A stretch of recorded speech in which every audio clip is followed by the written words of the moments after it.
Ikhwana fiddin, azakumullah.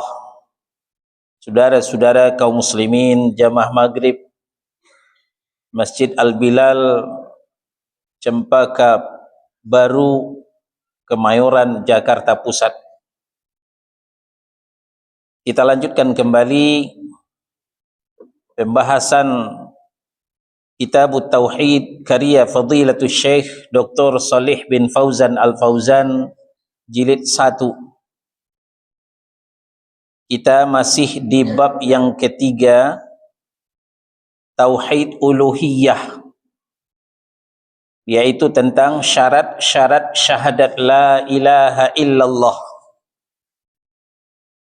Dari ketujuh syarat yang dirumuskan oleh para ulama, kita sampailah kepada syarat yang ketujuh, halaman 68. Nah, maka pertemuan yang ke-13 ini materinya adalah syarat syahadat la ilaha illallah yang ketujuh, yaitu mahabbah. Mahabbah artinya cinta. Ternyata cinta bukan hanya urusan anak muda-mudi yang dimabuk kasmaran. Cinta bukan hanya urusan sepasang suami istri yang lagi honeymoon. Ternyata cinta juga urusan aqidah. Maka lahirlah istilah tauhid fil mahabbah atau syirik fil mahabbah. Tauhid dalam cinta atau syirik dalam cinta.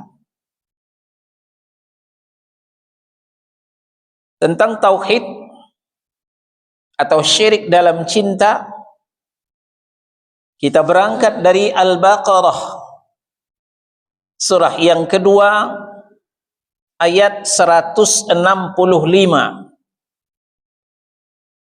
Al-Baqarah, surah yang kedua, ayat 165. Ya, ini. Nanti berlanjut kepada At-Taubah, surah yang ke-9, ayat 24. Sekarang kita ke Al-Baqarah dulu. A'udzu billahi minasy syaithanir rajim. Wa minan nasi may yattakhidhu min dunillahi andada yuhibbunahum ka hubbillah walladzina amanu asyaddu hubban lillah. Dan di antara manusia, kita berlindung kepada Allah, semoga tidak termasuk manusia yang Allah ceritakan ini. Seperti apa mereka? May yattakhidhu min dunillahi andada. Ada orang yang menyembah Tuhan selain Allah sebagai tandingan. Mereka menyembah selain Allah sebagai tandingan. Bagaimana mereka memperlakukan tandingan selain daripada Allah itu? Yuhibbunahum ka hubbillah. Mereka mencintai tandingan-tandingan selain Allah itu sebagaimana mereka mencintai Allah. Cintanya terbagi dua. Cintanya 50-50. 50% untuk Allah dan 50% untuk selain Allah.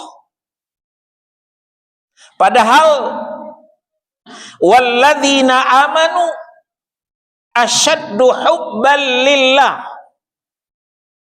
Orang yang beriman seharusnya sangat besar cintanya kepada Allah.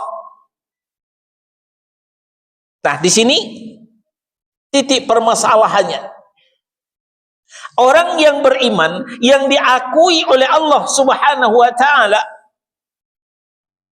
adalah sangat besar cintanya kepada Allah, mengalahkan cintanya kepada selain Allah. Mafhum mukhalafahnya atau pengertian sebaliknya, ketika cinta terbagi dua, 50% untuk Allah, 50% untuk selain Allah, itu sudah cukup alasan bagi Allah untuk memvonis kita asyirku fil mahabbah, syirik dalam cinta.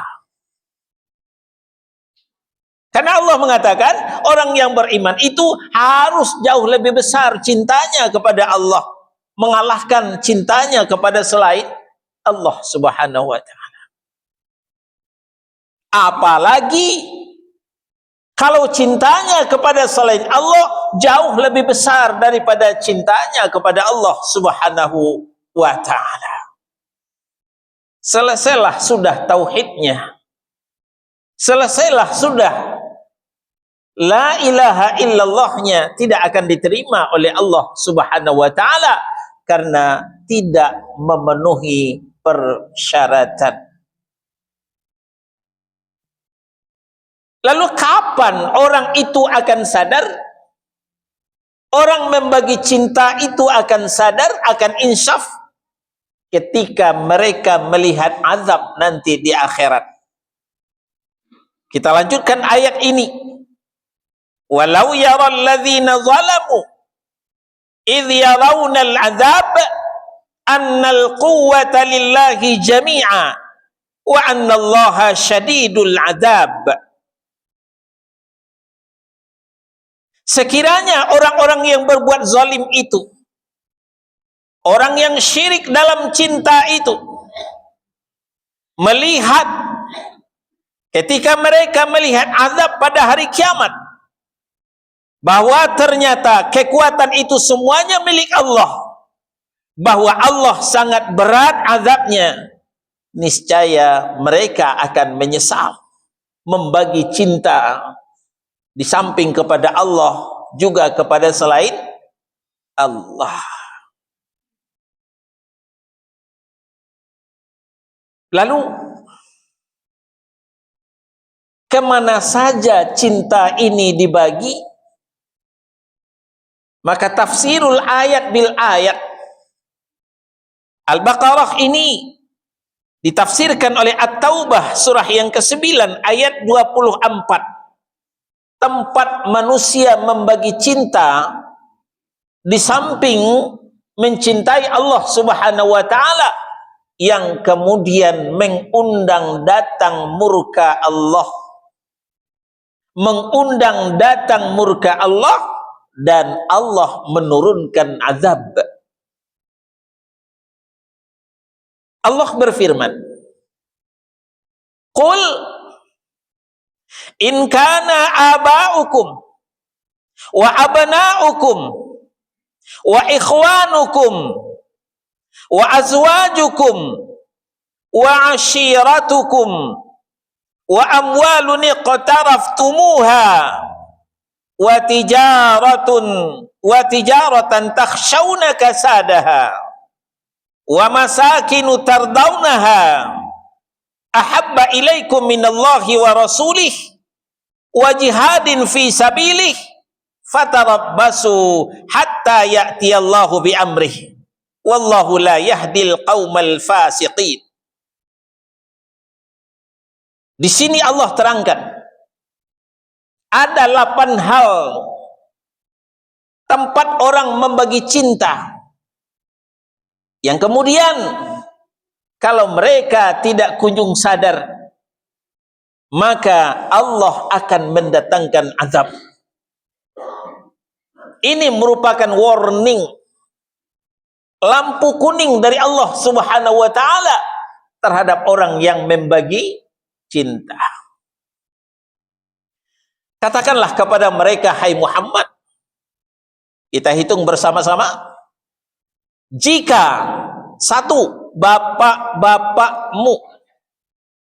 2, anak-anakmu. 3, saudara-saudaramu. 4, pasangan hidupmu, suamimu, istrimu. 5, keluargamu. 6, harta kekayaan yang kamu usahakan. 7, perdagangan yang kamu khawatirkan kerugiannya. 8, rumah-rumah tempat tinggal yang kamu sukai.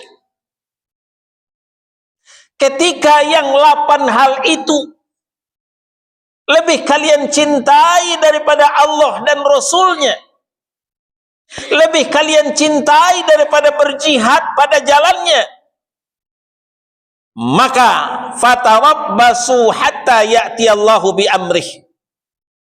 Tunggulah sampai Allah memberikan keputusannya.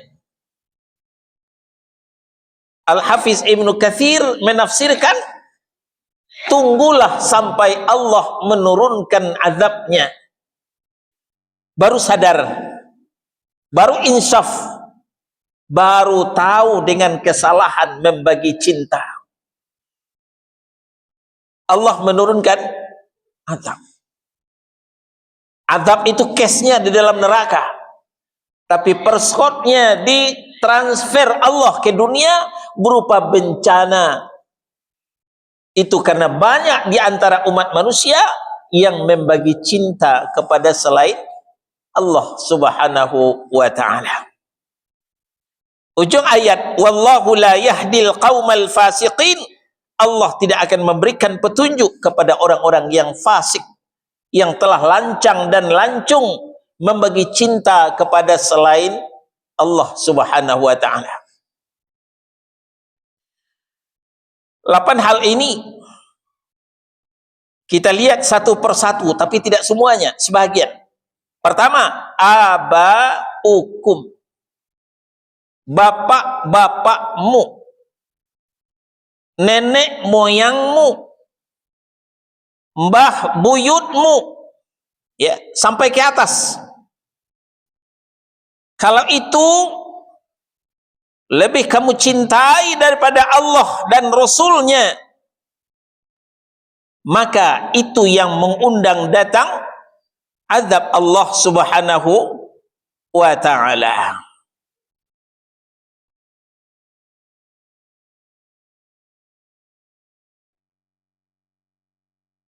Bagaimana jelasnya? Tentu di antara orang tua kita, leluhur kita, ada mempunyai fatwa-fatwa, wejangan-wejangan. Ya. Ketika kita berangkat meninggalkan kampung, merantau ke Jakarta, kita dibekali dengan nasihat-nasihat.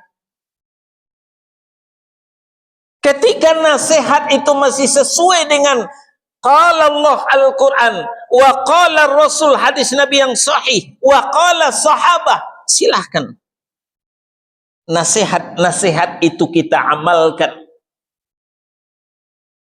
Tapi ketika nasihat orang tua itu, petunjuk leluhur itu sudah menyimpang, maka ketika itu pula lah kita wajib meninggalkan fatwa, nasihat, petunjuk leluhur itu. Apa contohnya? Nasihat-nasihat yang menyimpang itu, kalau jadi ke Jakarta, jangan lupa ya, setiap malam Jumat Kliwon sesajen. Ya, ini pesan orang tua kita di kampung. Sesuaikah dengan Al-Quran? Tidak. Sesuaikah dengan hadis? Tidak. Sesuaikah dengan pemahaman para sahabat? Tidak. Maka nasihat ini harus kita tinggalkan, karena sesajen itu adalah syirik, mempersekutukan Allah. Ketika kita masih menggenggam teguh nasihat orang tua padahal kita sudah tahu itu bertentangan dengan Allah dan Rasul. Inilah yang disebut dengan lebih mencintai orang tua daripada Allah Subhanahu wa ta'ala. Kita tidak dilarang mencintai orang tua. Sebagai anak yang soleh, kita wajib birrul walidain, berbakti kepada kedua orang tua. Petunjuknya kita amalkan, nasihatnya kita indahkan. Tapi dengan syarat tidak bertentangan dengan ajaran Allah dan Rasul. Bisa difahami? Ini yang pertama tentang aba'ukum, bapak-bapakmu. Yang kedua, wa abna'ukum, anak-anakmu. Kita mencintai anak kita. Kalau ada yang tidak mencintai anaknya, kalah dengan ayam. Ayam saja, makhluk yang tidak punya potensi akal untuk berpikir, sangat cinta kepada anaknya. Jangan dekati ayam beranak, diuber kemana pergi kita. Begitu dia mencintai anaknya. Nah, jadi maka kita sebagai orang tua yang bertanggung jawab wajib mencintai anak-anak kita. Namun kita lebih wajib mencintai Allah yang telah memberikan anak kepada kita daripada anak-anak tersebut. Nah, maka dari itu ketika anak kita sampai usia baligh, maka kita wajib memperkenalkan syariat kepadanya supaya dia menjalankan syariat yang mulia ini. Kita punya putra, kita punya putri. Ketika putra kita sudah belasan tahun di SMP, apalagi di SMA, tersandang di pundaknya kewajiban sholat berjamaah, maka seorang orang tua wajib membangunkan anaknya, mengingatkan anaknya supaya berangkat ke masjid. Nah, ayo bangun nak, kita ke masjid, sholat berjamaah. Kita lihat, sebagian masjid diisi oleh orang tua. Anak mudanya entah kemana. Rata-rata umur 50 tahun, 60 tahun. Dah kakek-kakek baru ke masjid. Ketika muda tidak terpanggil ke masjid karena tidak diperkenalkan oleh orang tua. Ketika orang tuanya masih membiarkan anaknya tidur padahal azan sudah berkumandang di masjid, berarti orang tua lebih mencintai anaknya daripada Allah Subhanahu wa ta'ala. Kadang-kadang terjadi juga dualisme dalam rumah tangga. Bapaknya sudah mengajak ke masjid, bangun nak, kita ke masjid. Apa kata ibunya? Bapak aja ke masjid, kasihan kita, anak kita sedang tidur nyenyak. Nah, ibunya berarti lebih mencintai anaknya daripada Allah Subhanahu wa ta'ala. Satu contoh. Begitupun punya putri. Anak perempuan kalau sudah baligh, tersandang pula di pundaknya kewajiban berhijab, kewajiban menutup aurat. Kalau sudah di SMP apalagi SMA, wajib anak kita pakai kerudung yang benar. Kalau masih ada anak SMP kita, anak SMA kita tidak pakai kerudung, tidak menutup aurat, lalu orang tua membiarkan, berarti orang tua lebih mencintai anaknya daripada Allah Subhanahu wa ta'ala. Syirik dalam cinta. Nah, kadang itu tadi terjadi dualisme. Ibunya sudah membelikan jilbab untuk anak gadisnya. Bapaknya karena enggak ngaji.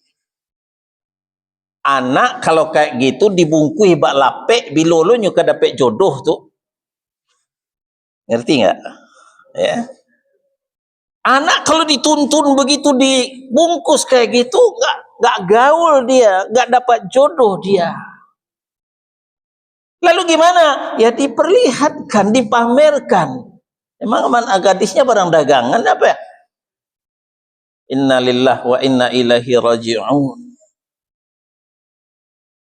Nah, jadi kalau kita membiarkan anak kita telanjang, anak gadis kita buka aurat, orang tua tidak mendidiknya, tidak menterbiyahnya, berarti orang tua lebih mencintai anaknya daripada Allah Subhanahu wa ta'ala. Yang ketiga, wa ikhwanukum, saudara-saudaramu. Ya. Kita punya saudara. Ada yang di kampung, ada yang di rantau. Satu kali berdering telepon. Assalamualaikum Mas. Waalaikumsalam. Apa kabar? Baik. Ngono lo Mas, piye? Ini anak-anak dah lama nunggak gak bayar SPP-nya. Apa artinya itu? Saudara kita minta bantu kepada kita untuk melunasi SPP-nya. Kita bantu nggak? Kita bantu. Ya, dengan orang lain saja kita saling tolong menolong, apalagi dengan saudara sendiri. Kali yang lain berdering lagi telepon, Mas, apalagi ini Mas, anak yang ini belum ulang tahun. Happy birthday to you. Ah, ini belum ada. Duit belum ada. Tolong Mas, mau diulang tahun ini dikirim enggak bantuan? Ditolong enggak? Jangan. Kalau kebutuhan saudara itu untuk hal-hal yang di luar syar'i, maka kita tidak usah bantu. Apalagi menjurus kepada maksiat. Ulang tahun itu adalah tasyabbuh, menyerupai orang kafir. Kalau kita masih bantu, berarti kita mencintai saudara kita daripada Allah Subhanahu wa ta'ala. Wa azwajukum, ya, yang keberapa itu? Yang 4 ya. Wa azwajukum, pasangan hidupmu, suamimu, istrimu. Memang tujuan kita dinikahkan adalah untuk saling mencintai. Suami wajib mencintai istrinya, istri wajib mencintai suaminya. Tapi mereka lebih wajib mencintai Allah Subhanahu wa ta'ala yang telah memberikan istri yang cantik kepadanya, yang telah memberikan suami yang ganteng kepadanya. Implementasinya bagaimana? Kalau suatu saat istrinya keluar rumah pakai daster, lalu ketemu dengan abang sayur, auratnya kelihatan, suami harus tampil mengingatkan. Tukang sayur itu adalah orang asing, tidak boleh membuka aurat di depan mereka, harus tutup aurat. Sebaliknya, ketika suaminya tergelincir, maka istrinya mengingatkan. Istri disuruh oleh suami beli rokok ke warung. Rupanya suami ini masih halul hisab, masih majelis suro, majelis suka rokok. Istri mematuhi enggak? Jangan. Jangan mau disuruh ke warung untuk beli rokok. Karena merokok itu adalah, wah itu ada tuh di kafirnya, bisa menyebabkan sakit jantung, kanker, segala macam. Ya. Kalau suami masih membiarkan istrinya keluar rumah tidak menutup aurat, atau safar tanpa mahram, berarti suami lebih mencintai istrinya daripada Allah Subhanahu wa ta'ala. Sebaliknya, ketika istri masih mau disuruh beli rokok ke warung, berarti istri lebih mencintai suaminya daripada Allah Subhanahu wa ta'ala. Yang keberapa lagi? Yang kelima, Wa ashiratukum, keluargamu. Ya, kita tumpangkan saja kepada saudara-saudara tadi. Yang keenam, harta kekayaan yang kamu usahakan. Kita mencintai harta enggak? Iya dong. Kalau ada yang mengatakan enggak mencintai harta, bohong. Dengan harta kita berinfak, dengan harta kita bersedekah. Itu kotak berjalan tadi kita isikan dengan harta itu. Apa dengan daun kita masukkan ke dalam kotak infak? Tidak, dengan harta. Dengan harta kita beli ONH, dengan harta kita berangkat umroh. Tapi kita lebih wajib mencintai Allah Subhanahu wa taala daripada harta. Lebih wajib mencintai Allah yang memberikan harta kepada kita daripada harta itu sendiri. Lalu implementasinya bagaimana? Mencari harta, carilah dengan jalan yang halalan thayyiba, yang halal, yang baik. Jangan melalui judi, jangan melalui ribawi, manipulasi, mencuri. Itu namanya lebih mencintai harta daripada Allah yang memberikan harta kepada kita. Lalu setelah sampai harta senisab, keluarkan zakatnya. Kalau harta kita sudah banyak, keluarkan infak sedekahnya. Ternyata harta sudah banyak, ya, emas bertimbun-timbun berapa kilogram, tapi tidak dikeluarkan infak sedekahnya, berarti lebih mencintai harta daripada Allah yang memberikan harta itu kepada kita. Lanjut, wa tijaratun takhshawna kasadaha. Ya, nomornya bikin sendiri. Dan tijarah, perdagangan yang kamu khawatirkan kerugiannya. Kita mencintai perdagangan kita, silahkan. Rasulullah juga berdagang. Tapi bagaimana Rasulullah berdagang? Bagaimana Rasulullah berjual beli? Di samping dengan cara yang sah, bukan jual beli gharar. Kalau sudah datang panggilan azan, tinggalkan perdagangan dulu, berangkat ke masjid. Ya. Bagi yang sudah pernah sholat di Al-Haram, di An-Nabawi, kita melihat. Jadi ke Makkah itu bukan hanya menunaikan haji, bukan hanya menunaikan umroh, sekaligus studi banding apa yang terjadi di situ. Kalau azan sudah berkumandang, rolling door wajib turun. Siapa rolling door-nya masih terbuka akan dikejar oleh askar, oleh petugas. Begitu. Orang di situ mengamalkan ayat Allah Subhanahu wa taala. Kalau ternyata azan sudah berkumandang, kita masih asik jual beli, berarti kita lebih mencintai tijarah kita, perdagangan kita daripada Allah Subhanahu wa taala. Ingat, Allah yang akan memberikan rezeki. Rezeki kita bukan dari tijarah kita. Rezeki kita bukan dari perdagangan kita, tapi dari Allah Subhanahu wa taala. Maka kita wajib mencintai Allah Subhanahu wa taala. Lanjut. Wa masakinu tardaunaha, tempat tinggal yang kamu sukai, rumah tempat tinggal, gedung-gedung, mahligai, apartemen, apalah namanya. Kita mencintai rumah. Nggak mungkin kita ngontrak terus. Ya, kita juga punya rumah seperti orang-orang. Tapi punyailah rumah itu dengan cara yang benar. Beli dengan cara yang benar, sesuai dengan harganya. Kredit boleh nggak Ustaz? Boleh. Kredit nggak dilarang, dengan syarat tanpa riba, tanpa denda, tanpa sita. Silahkan kredit. Ada kredit seperti itu, boleh. Tapi kalau ternyata kreditnya ada ribanya, ada dendanya, ada sitanya, pending dulu niat untuk punya rumah.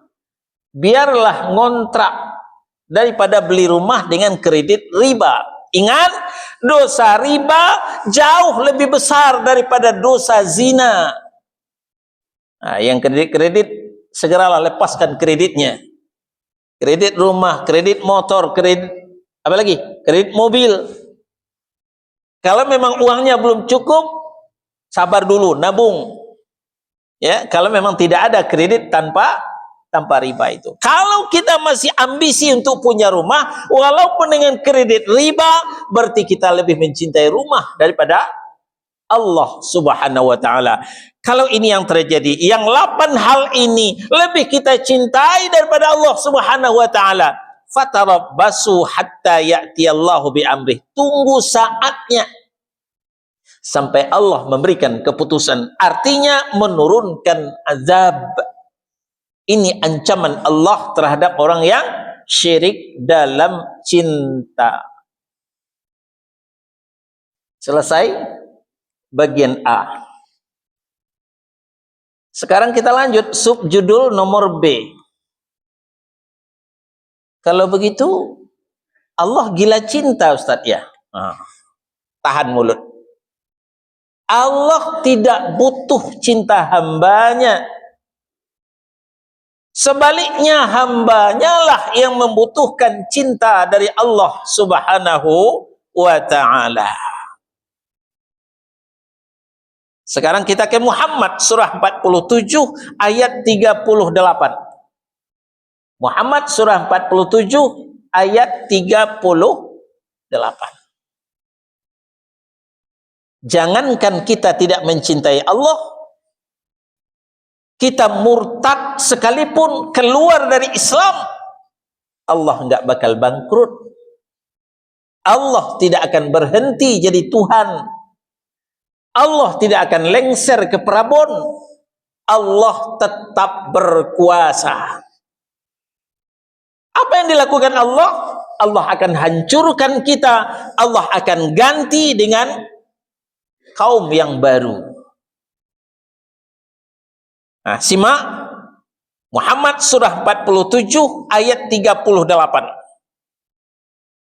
Wa in tatawallaw yastabdilu qauman ghairakum thumma la yakunu amsalakum. Dan jika kalian berpaling dari jalan yang benar, meninggalkan agama Islam ini, maka dia akan menggantimu dengan kaum yang lain. Mereka tidak akan durhaka seperti kalian, kata Allah Subhanahu wa ta'ala. Gampang saja bagi Allah. Dan kita sudah lihat bagaimana Allah menggulung kaum-kaum sampah yang tidak berguna. Kaum-kaum pendurhaka, pendosa dan maksiat, hanya dalam satu malam luluh lantak, hancur. Apakah dengan banjir bandang, dengan galodo, dengan apalagi gunung meletus, ya, tanah longsor, ludes sebentar. Gampang bagi Allah menghabiskan. Kemudian Allah ganti dengan kaum yang baru, yang lebih taat daripada kita. Kedurhakaannya, mereka tidak durhaka seperti kita. Lanjut. Al-Maidah surah yang kelima ayat 54. Ya ayyuhalladzina amanu may yartadda minkum an dinih fasawfa ya'tiyallahu biqaumin yuhibbuhum wa yuhibbunah adillatin 'alal mu'minin a'izzatin 'alal kafirin yujahiduna fi sabilillahi wa la yakhafuna lawmatal la'im dzalika fadlullahi yu'tihi man yasha' wallahu wasi'un 'alim. Hai orang-orang yang beriman, Allah masih memanggil kita dengan Nidaur Rahman, dengan panggilan kasih sayang. Hai orang-orang yang beriman, barang siapa di antara kalian yang murtad, keluar dari agamanya, berhentikah Allah jadi Tuhan? Tidak. Apa yang dilakukan Allah? Maka kelak Allah akan mendatangkan suatu kaum. Bagaimana karakter kaum yang akan datang itu? Satu, dia mencintai mereka dan mereka pun mencintainya. Nah, ini pelajaran kita. Jadi karakter kaum yang akan datang itu, Allah mencintai mereka dan mereka juga mencintai Allah. Cinta berbalas cinta. Masya Allah.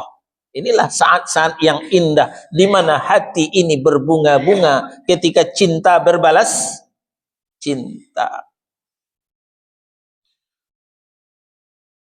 Yang kedua, mereka bersikap lemah lembut terhadap orang-orang yang beriman, tetapi bersikap keras terhadap orang-orang kafir. Keras maksudnya dalam ideologi, tegas dalam akidah, ya. Berkasih sayang sesama orang beriman, sesama mereka, dan tegas dengan orang-orang kafir.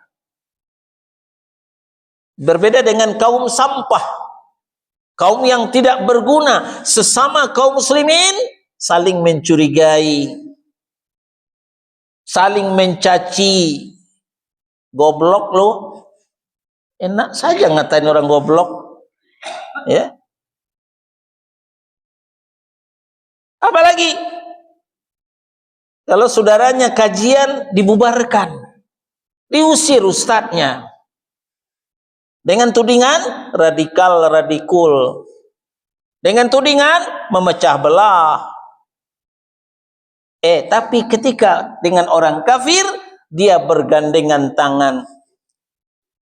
Orang kafir Natalan, dia bantuin jaga gerejanya. Dangdutan, dia tungguin pengamanannya.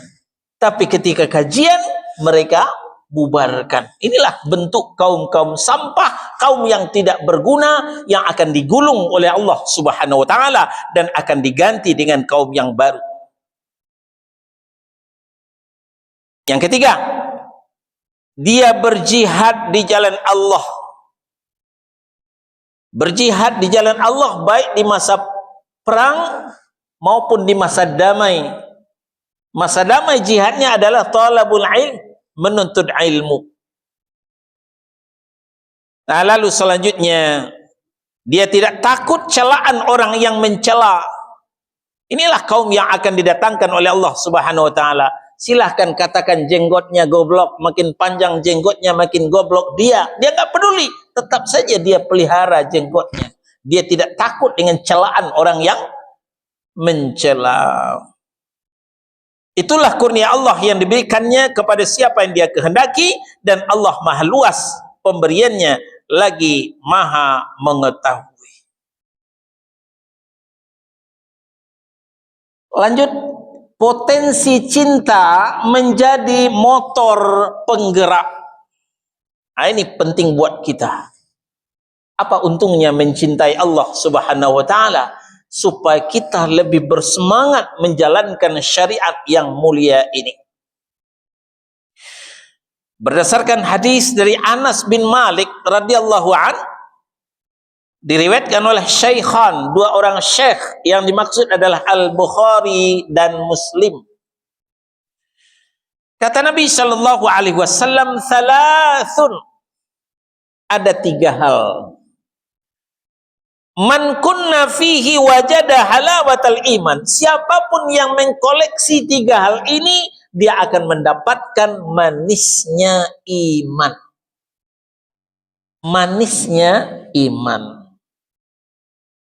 Apa pula itu manisnya iman? Memang iman pakai gula apa? Nah, perlu kita berikan contoh. Kalau enggak nyambung. Orang kalau sudah mendapatkan manisnya bola, tahu bola? Benda bulat yang ditendang-tendang di lapangan hijau, itu dikasih gula enggak? Enggak.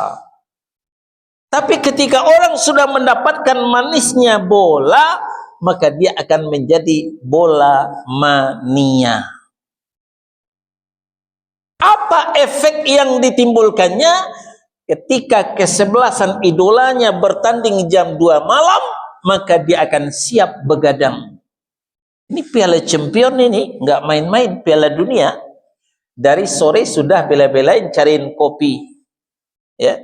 Padahal malam sebelumnya dibangunkan tahajud, rasa ada lem di mata ini. Kenapa untuk Piala Champion, Piala Dunia siap begadang? Karena bola mania, karena mendapatkan manisnya bola. Nah, lain lagi dengan tahun baru mania, menunggu jam 00, ya, beli petasan, ya. Konon ceritanya petasan itu harganya di atas 100.000. Ada yang sampai 1.000.000 untuk dibakar malam itu, malam pergantian tahun. Ini karena tahun baru mania, mendapatkan manisnya pergantian tahun, menunggu jam 00 itu. Nah, berangkat dari contoh, orang yang sudah mendapatkan manisnya iman, maka dia akan menjadi syariat mania. Nah, ini target kita. Bagaimana supaya kita ini menjadi syariat mania? Tidak ada syariat itu yang berat. Karena Allah mengatakan, yuridullahu bikumul yusra, wala yuridu bikumul us. Allah mau memudahkanmu, bukan mempersulitmu. Kebodohan kitalah yang merasakan syariat itu berat. Padahal syariat itu nggak ada berat, semuanya ringan. Bisa kita laksanakan dengan baik.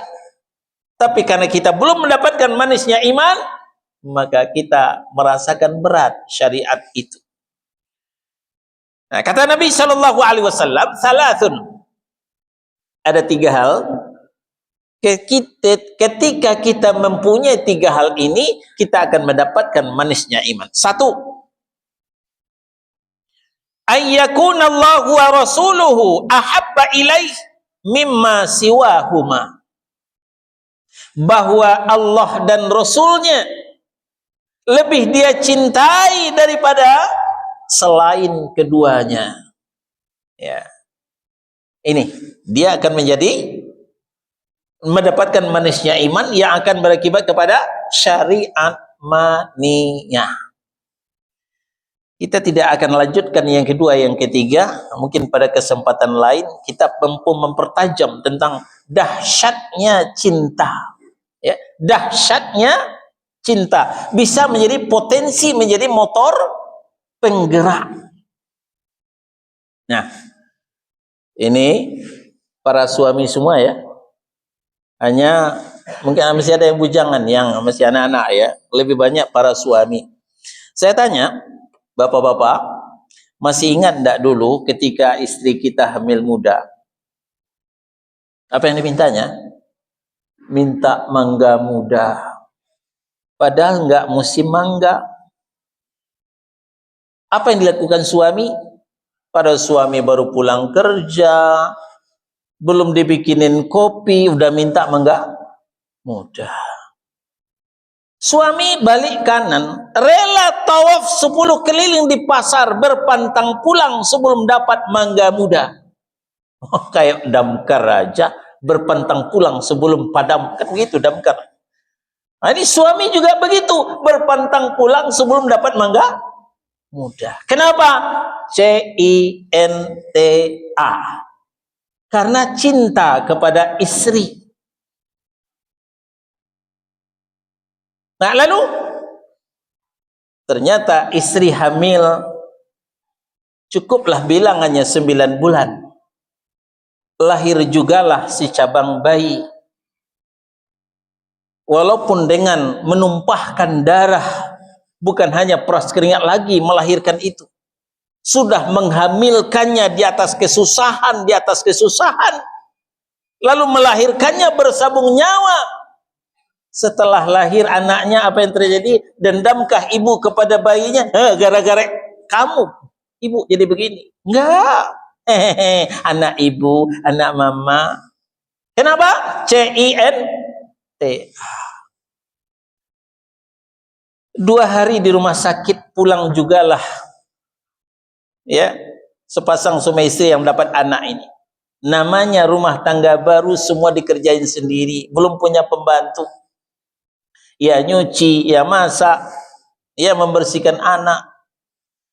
Selesai anak dibersihkan, selesai masakan, pulanglah suami mau makan bersama dengan suami tercinta ini. Baru bismillah, nangis tuh si bayi. Dilihat ternyata sudah bergelimang kotoran kuning.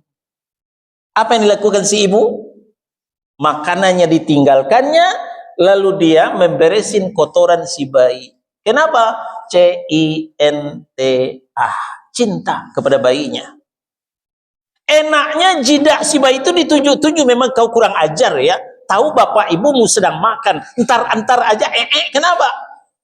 Tapi itu tidak dilakukan si ibu. Hehehe, anak ibu cantik, anak ibu ganteng, sayang mama, sayang papa. Kenapa? C-I-N-T. Oh, ini kalau diuraikan bisa sampai pagi ini tentang cinta. Begitu dahsyatnya cinta bisa menjadi motor penggerak. Nah, kalau kita begitu mencintai Allah Subhanahu wa taala, maka tidak ada yang berat panggilan Allah itu. Ya. Nah, baik, kita istirahat sejenak. Waktu Isya sudah masuk, silakan muadzin.